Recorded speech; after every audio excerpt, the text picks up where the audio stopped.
من یتق اللہ یجعل لہ من امرہ یسرا، کہ ہم متقی کام میں آسانی پیدا کریں گے، متقی کام میں آسانی پیدا کریں گے۔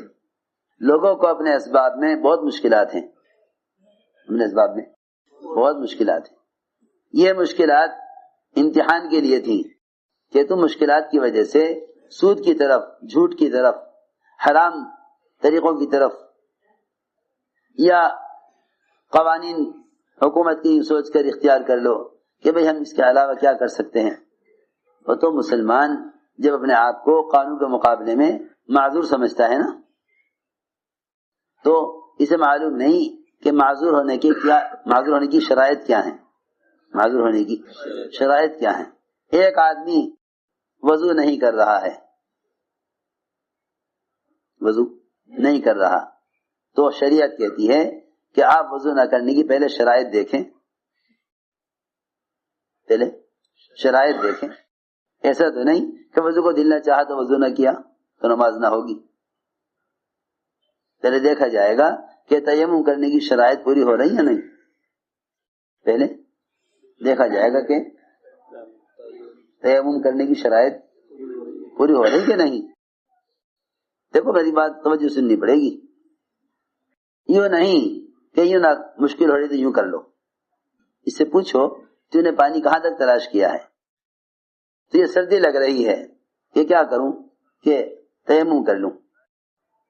یہ دیکھنا پڑے گا کہ اس نے جو وضو کا متبادل تیمم سوچا ہے، آیا تیمم کی شرائط پوری ہو رہی ہے نہیں۔ سارے احکام میں یہی طریقہ ہے، سارے احکام میں یہی طریقہ ہے۔ کمائی کے نقشوں میں جاتے ہیں، ذرا سا قانون سامنے آیا، ذرا سی رکاوٹ سامنے آئی، فوراً حرام کی طرف پلٹ گئے، فوراً حرام کی طرف پلٹ گئے کہ بھئی اس ملک کا قانون یہ ہے، ہم حرام سے بچ نہیں سکتے۔ سوال اس کا نہیں کہ آپ حرام سے بچ نہیں سکتے، سوال اس کا ہے کہ آپ نے حرام سے بچنے کے لیے کیا کوشش کی، حرام سے بچنے کے لیے کیا کوشش کی۔ اور یہ یقینی بات ہے کہ اگر مسلمان بقدر ضرورت کمائے تو حلال کما سکتا ہے۔ سارے حرام کے نقشے اور سارے حرام اسباب اور سارے شریعت سے ہٹ کر کمانے کے طریقے، وہ سب کے سب خواہش کو پورا کرنے کے لیے ہیں۔ ضرورت کو پورا کرنے کے لیے حرام سے بچنا آسان ہے، خواہش کو پورا کرنے کے لیے حرام سے بچنا مشکل ہے۔ ضرورت پورا کرنے کے لیے حلال پر چلنا آسان ہے، خواہش کو پورا کرنے کے لیے حرام سے بچنا مشکل ہے۔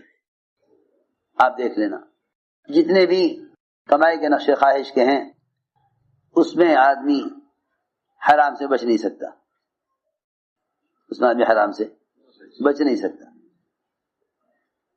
تو فرمایا من یتق اللہ یجعل لہ من امرہ یسرا، کہ جو کمانے کے نقشوں میں اپنے آپ کو حرام سے بچاتے ہیں، ہم ان کی کمائی کے نقشوں میں سہولت اور آسانی پیدا کر دیتے ہیں، سہولت اور آسانی پیدا کر دیتے ہیں۔ من یتق اللہ یجعل لہ من امرہ یسرا، کہ کمائی کے نقشوں میں آسانی لاویں گے تقوی والوں کے لیے۔ کتنا تقوی، اللہ اکبر۔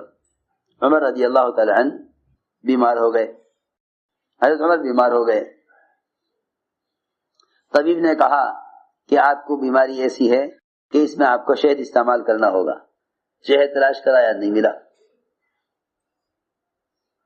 بیت المال سے پیغام آیا کہ آپ کو شہد کی ضرورت ہے، بیت المال میں شہد رکھا ہوا ہے، بیت المال میں شہد رکھا ہوا ہے، آپ بیت المال کے مالک ہیں، امیر المومنین ہیں، آپ شہد استعمال کر لیں۔ حضرت عمر رضی اللہ فرمایا کہ نہیں، بیت المال میرا نہیں ہے، مسلمانوں کا ہے، میرے لیے بیت المال سے شہد کا استعمال کرنا حرام ہے۔ ساتھیوں نے کہا مومنین ہم اجازت دیتے ہیں۔ چنانچہ عمر نے سب کو جمع کیا، سب کو جمع کیا مسجد میں، بیت المال سے شہد استعمال کرنے کے لیے سارے مسلمانوں نے اجازت لینے کے واسطے سب کو مسجد میں جمع کیا، سب کو مسجد میں جمع کیا۔ فرمایا کہ مجھے طبیب نے شہد استعمال کرنے کے لیے کہا ہے، ایک ایسی بیماری ہو گئی ہے، لیکن بیت المال میرا نہیں ہے، اور بیت المال میں شہد رکھا ہوا ہے، اگر تم سب مسلمانوں کی خوشی سے اجازت ہو تو میں اس کو استعمال کر سکتا ہوں، ورنہ میرے لیے حرام ہے۔ سارے مسلمان مومنین ہم سب آپ کو خوشی سے اجازت دیتے ہیں کہ آپ بیت المال سے شہد استعمال کر لیں۔ اس سے تقوی پر اللہ رب العزت برکت عطا فرماتے ہیں۔ اللہ اکبر، ایسا تقوی جہاں بھی سوچتے تھے کہ ہماری ذات کو لوگ استعمال کریں گے دین کے لیے، وہیں اپنے آپ کو مال کے نقشے سے الگ کر لیتے تھے۔ سوچو تو صحیح، بحرین کی ملکہ کی طرف سے قاصد آیا، بحرین کی ملکہ کی طرف سے قاصد آیا عمر رضی اللہ تعالیٰ عنہ کو سے ملاقات کے لیے۔ حضرت عاتقہ حضرت عمر کی بیوی، خیال یہ ہوا کہ قاصد آیا ہے واپس جائے گا، ہم امیر المومنین کی بیوی ہیں، اور وہ ملکہ بحرین کی ملکہ ہے، تو ہمیں چاہیے کہ اس کے لیے کوئی ہدیہ بھیج دیں، شاید 1 دینار کا یا چند درہم کا معمولی سا عطر خریدا اور انہیں شیشے میں بھرا اور بحرین کی ملکہ کو حضرت عمر کی بیوی نے ہدیہ بھیجا۔ اس کے لیے وہ عطر تو بہت معمولی تھا، لیکن بہرحال امیر المومنین کی بیوی کی طرف سے آیا تو بحرین کی ملکہ نے وہ عطر تو نکال لیا شیشوں میں سے، اور ان شیشوں کے اندر بڑے قیمتی موتی، بڑے قیمتی جواہرات جن کی بڑی قیمت بنتی تھی، وہ سارے شیشے میں بھر کر حضرت عمر کی بیوی کے لیے ہدیہ بھیجا۔ آپ نے ہمیں ہدیہ بھیجا، ہم بھی آپ کو ہدیہ بھیجیں گے۔ انہیں ہدیہ بھیجا چند درہم کا عطر خرید کر، معمولی بہت۔ وہاں سے ملکہ نے حضرت امیر المومنین کی بیوی کے لیے قیمتی جواہرات، قیمتی موتی، جب وہ قیمتی موتی جواہرات آئے، وہ بستر پر الٹ کر اس میں تو جواہرات سے قیمتی، ان کی چمک دمک تعجب سے دیکھ رہی تھی، پلٹ پلٹ کر حضرت عمر گھر میں داخل ہوئے، فرمایا یہ کیا ہے؟ انہوں نے کہا کہ میں نے بحرین کی ملکہ کو عطر بھیجا تھا ہدیے میں، اس نے مجھے ہدیہ بھیجا ہے۔ عمر رضی اللہ تعالی نے وہ سارے جواہرات بازار میں بکوائے اور بڑی زبردست اس کی قیمت بنی، بڑا مال، وہ سارے کے سارے بکوا کر سب کا سب مال بیت المال میں جمع کرا دیا۔ اپنے پاس سے اتنے درہم بیوی کو دیے جتنے کا عطر منگوایا گیا، کہ اگر تم نے اس کو عطر اللہ کے لیے دیا ہے تو تمہیں چاہیے کہ اس عطر کے بدلے میں جو جواہرات آئے ہیں وہ سب اللہ کے بندوں کے اور بیت المال میں داخل کر دیے جائیں۔ سیدھی بات ہے،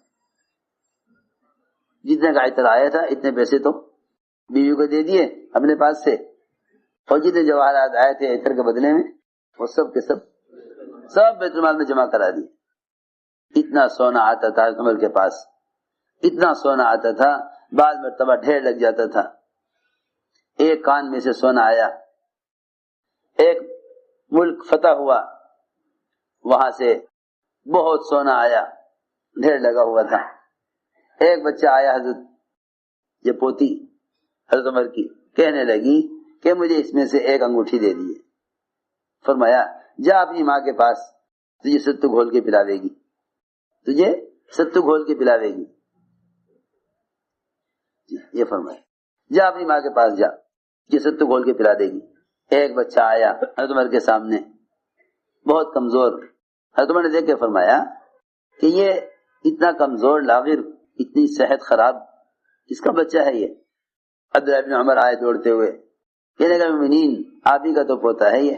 اچھا یہ میرا پوتا ہے، اتنا کمزور کیوں ہے؟ بیٹے نے کہا بات یہ ہے کہ آپ جتنا مال آتا ہے دوسرے میں خرچ کر دیتے ہیں، سارا بیت المال میں جمع کرا دیتے ہیں، اپنے گھر والوں کی خیر خبر نہیں رکھتے، اس لیے بچے آپ کے کمزور ہیں۔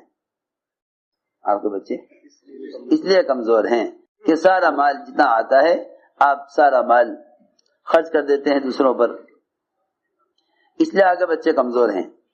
حکمر نے فرمایا کہ عبداللہ اس دھوکے میں مت رہنا کہ باپ مومنین ہے، جو مال آئے گا تمہیں دے گا، جو مال آئے گا تمہیں دے گا، تمہیں چاہیے خود کما کر خرچ کرو، چاہیے کہ خود کما کر خرچ کرو۔ اچھا جی، حضرت نے فرمایا عبداللہ بن عمر سے کہ کرو تجارت جس طرح ساری دنیا تجارت کرتی ہے، اس دھوکے میں مت رہنا کہ باپ کے پاس پیسہ آئے گا ہمیں ملے گا، ہمارے پاس تو جو آتا ہے وہ مسلمانوں کا حق ہے۔ چنانچہ بیٹے کو خیال ہوا کہ بھئی اب کیا کرنا چاہیے، کوئی ایسا کام ہو کہ میں فارغ بھی رہوں دین کے کام کے لیے، اور کوئی تجارت بھی ہو جائے، فراغت بھی ہو تجارت بھی ہو۔ تو خیال یہ ہوا کہ آسان شکل یہ ہے کہ کمزور اونٹ خریدے جائیں اور کمزور اونٹوں کو خرید کر چراگاہ میں ڈال دیا جائے، جہاں چراگاہیں ہوتی ہیں بڑی بڑی وہاں چرتے رہیں گے، جب فربا ہو جائیں گے تو لا کے بازار میں بیچ دیں گے، کچھ اس سے نفع حاصل ہو جائے گا، اس سے اپنی ضرورت پوری کریں گے۔ اس خیال سے عبداللہ بن عمر نے کمزور گھٹیا کم قیمت کے اونٹ خریدے اور انہیں چراگاہ میں ڈالا، وہ چراگاہ میں چر کر خوب فربا ہو گئے، صحت مند ہو گئے۔ پھر جب تیار ہو گئے تو عبداللہ بن عمر اور اونٹوں کو لے کے آئے بازار میں بیچنے کے لیے۔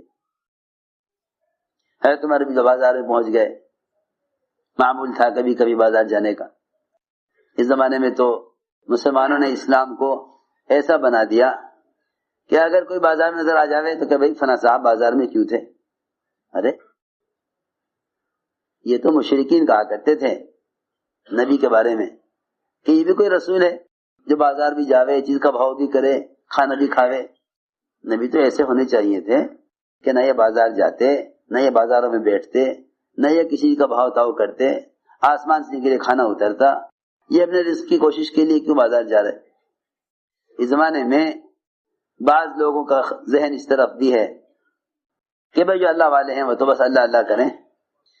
ہائے ہائے، جب تک اہل علم تجارت کی منڈی کو خود نہیں سنبھالیں گے اس وقت تک بازار کا دین زندہ نہ ہوگا، بازار کا دین زندہ نہ۔ میں کہتا ہوں سال والوں سے کہ تم خود جا کے کماؤ، بازار میں ملازمت کر کے دکھلاؤ کہ ملازمت حلال کسے کہتے ہیں، حرام کسے کہتے ہیں۔ ورنہ اس زمانے میں لوگ تصور یہ ہے کہ جو بھائی اللہ والے ہیں، علماء ہیں، بھائی وہ تو بازار کیوں جاویں، کسی کو بھیج کے سامان منگوا لیں۔ مشرکین کہا کرتے تھے آپ کے بارے میں مالی حاضر رسول، یہ بھی کوئی رسول ہے، یاکل الطعام ویمشی فی الاسواق، بازار جاتے ہیں، بھاؤ تاؤ کرتے ہیں۔ ابوبکر رضی اللہ تعالیٰ عنہ خلیفہ بنتے ہی چلے بازار۔ کہاں جا رہے مومنین؟ کہ میں چادریں بیچنے جا رہا ہوں بازار اپنے بچوں کی ضرورت کے لیے۔ تو بنے کہا مومنین تجارت تو ٹھیک ہے کریں آپ، لیکن امور خلافت کی مشغولی کی وجہ سے تجارت ہو نہ سکے گی، اس لیے ہم آپ کو خلافت کا کی محنت کا بدل کہ نہیں، خلافت کی محنت کا کوئی بدل نہیں، یہ خدمت اللہ کے لیے ہے، میں تجارت کروں گا اور خلافت کروں گا۔ لوگوں نے کہا کہ نہیں، عمارت کے ساتھ تجارت ہو نہیں سکے گی کیونکہ تجارت وقت چاہے گی۔ چنانچہ بڑی مشکل سے اس پر آمادہ کیا کہ ہم آپ کو عمارت کا بدل نہیں، وقت کا بدل دیں گے، آپ کو وقت کا بدل، جو آپ وقت تجارت میں لگاتے وہ ہم آپ کا وقت عمارت میں اور امور دین میں استعمال کریں گے۔ لیکن ابوبکر رضی اللہ تعالیٰ عنہ نے جتنا مال اپنی ضرورت کے لیے بیت المال سے لیا تھا اس سے زیادہ مال ابوبکر رضی اللہ عنہ بیت المال کو دے کر گئے، اس سے زیادہ مال بیت المال کو دے کر گئے۔ تو میں نے عرض کیا، عبداللہ بن عمر کو بھی خیال ہوا کہ چلو تجارت کریں۔ اب وہ تجارت کی تو اونٹوں کو فروا کر کے بیچنے کے لیے لائے۔ حضرت عمر رضی اللہ تعالیٰ عنہ بازار میں تھے، حضرت عمر نے دیکھے اونٹ ایسے موٹے، ایسے فربا، صحت مند اونٹ کس کے ہیں یہ؟ حضرت عمر